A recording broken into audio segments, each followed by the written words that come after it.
Pour la suite des choses, je sais que sûrement les panélistes aimeraient réagir à ce qui s'est dit. Par contre, on va prendre les interventions de la salle. Vous aurez un moment ensuite pour faire un commentaire et répondre, donc vous pourrez intégrer ça là-dedans. Comment on fonctionne? Il y a quelqu'un qui est supposé avoir un micro. Oui, c'est José. José a un micro. Pas encore ouvert. Ah, ben oui. Oui, il est ouvert, Étienne. Étienne, il est ouvert.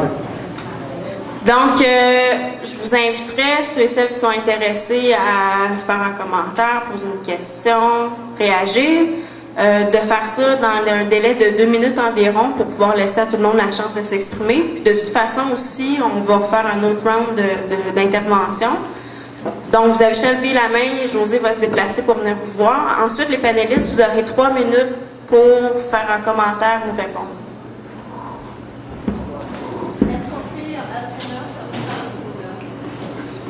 Bonne question. Est-ce que je peux y aller? Oui. Un instant. C'est la personne qui a le micro, je la vois pas. Merci. Mais moi, je ne comprends pas vraiment la position des deux personnes de Québec solidaire. Selon moi, il serait déjà plus crédible si vous défendiez la participation à l'intérieur d'un parti électoraliste, mais clairement positionné marxiste. On pourrait dire que vous servez des élections pour défendre des idées marxistes.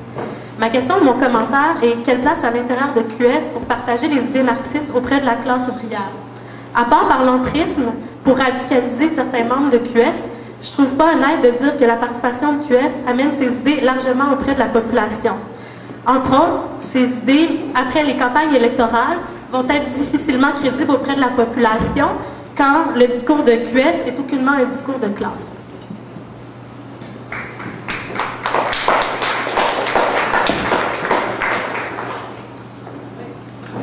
Ma question, c'est au sujet de... Je t'interromps 2 secondes parce qu'il y a une question d'un panéliste. Donc, je répète le fonctionnement. On laisse une dizaine d'interventions de la salle et ensuite, vous pourrez répondre aux questions ou faire un commentaire. Excuse-moi. Ma question est au sujet de ceux qui défendent l'indépendance du Québec parmi vous. Moi, mon avis est que bon, les travailleurs québécois ont beaucoup plus de points en commun avec les travailleurs, que ce soit du Canada anglais ou des autres pays du monde, que la bourgeoisie québécoise. Alors, pour ceux qui défendent l'indépendance du Québec, j'aimerais que vous répondiez à cette question-là.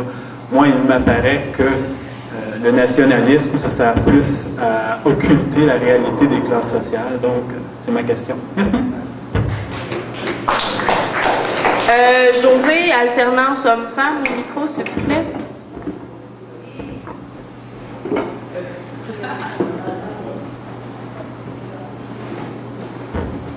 OK.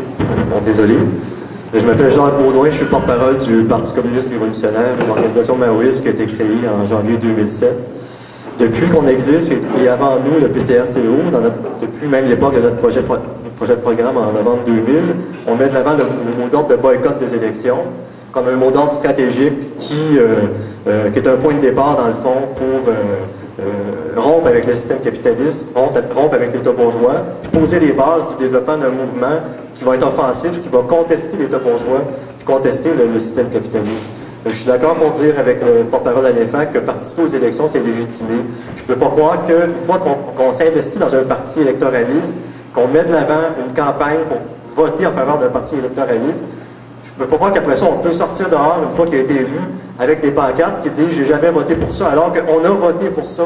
Si dans une semaine et demie, le NPD prend le pouvoir avec le premier ministre Stéphane Dion, bien ceux et celles, comme les courants trotskistes qui ont appelé à voter pour le NPD, ou même certains militantes qui ont appelé à voter pour le Bloc québécois qui va soutenir ce gouvernement, cet éventuel gouvernement de coalition, ils ne pourront pas dire « j'ai pas voté pour ça », ils vont avoir voté pour ça, parce que c'était écrit que c'est ça qui était leur programme, et c'est ça qu'ils allaient faire si ils allaient se retrouver dans une situation où ils allaient pouvoir mettre sur pied un tel gouvernement de coalition.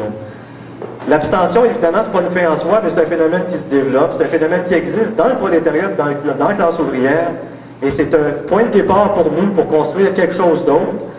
C'est pas la fin du monde, mais on peut mépriser ça en disant bon, je sais pas, c'est pas la classe ouvrière syndiquée, ou c'est du monde pas éduqué, c'est du monde qui sont pas politisés, qui vont pas voter. C'est rendu 41% au fédéral de la population qui va pas voter.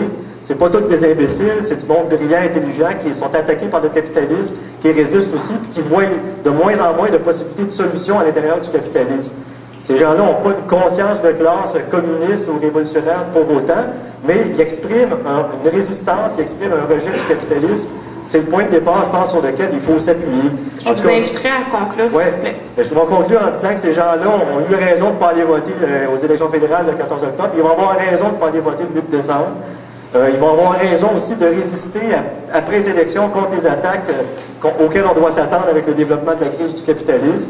Et sur cette base-là, bien, éventuellement, je pense qu'ils vont avoir raison de lutter contre le capitalisme, puis de remettre à l'ordre du jour, puis au premier point de l'ordre du jour, pas au dernier point, la petite queue de la comète rouge, là, le dernier point de l'ordre du jour qui dit « Oui, on est socialiste, on est révolutionnaire, on est marxiste, on est communiste, mais on n'en parle jamais parce qu'on fait des campagnes pour hausser le salaire minimum à 10,20 avec Québec solidaire, alors que les libéraux sont déjà rendus à 9,50. Non, on va faire plus que ça. On va mettre le socialisme comme premier point de l'ordre du jour dans le prolétariat pour organiser le monde qui en a assez de ce système-là. » Merci. N'oubliez pas aussi que tout à l'heure, on va pouvoir faire d'autres commentaires. Donc, si vous avez d'autres idées, là, on va pouvoir y retourner. Faut pas que les filles se gênent. J'ai encore un gosse à la liste. Là. Au lendemain, comme des émeutes à Montréal-Nord, QS a dénoncé l'événement. Moi, je me demande d'abord qui a pris la décision. Ce serait intéressant de le savoir.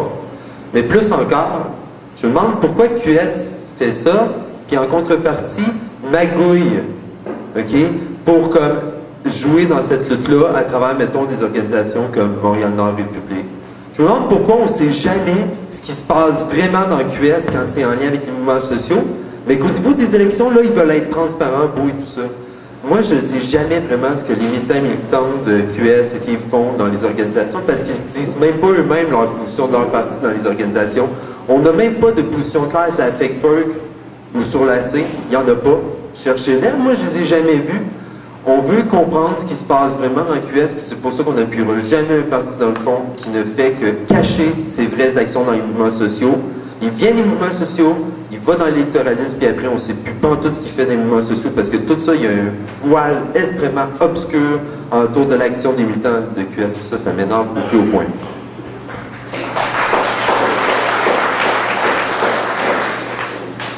D'abord, je voudrais remercier l'organisation pour l'organisation de ce débat-là qui me semble très stimulant, d'où le nombre de personnes qui y assistaient sur un samedi après-midi. Je pense qu'il fallait quand même être motivé.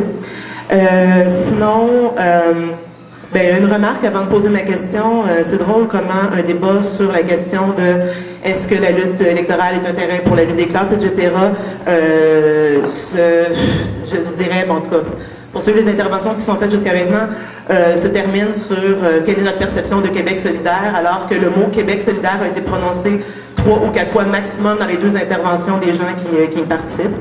Sinon, j'aimerais entendre François sur la question de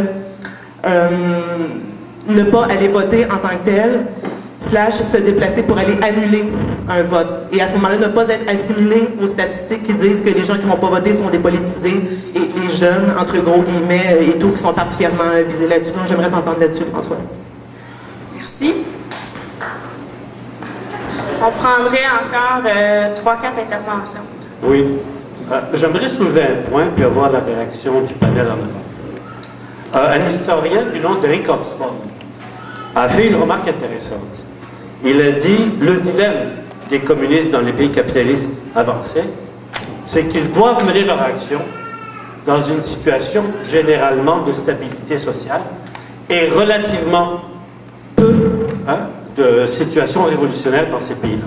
En fait, si on regarde les 3 siècles, les 2 siècles, depuis qu'existe le mouvement socialiste, depuis le début du 19e siècle, les périodes révolutionnaires dans les pays capitalistes avancés ont été relativement limitées.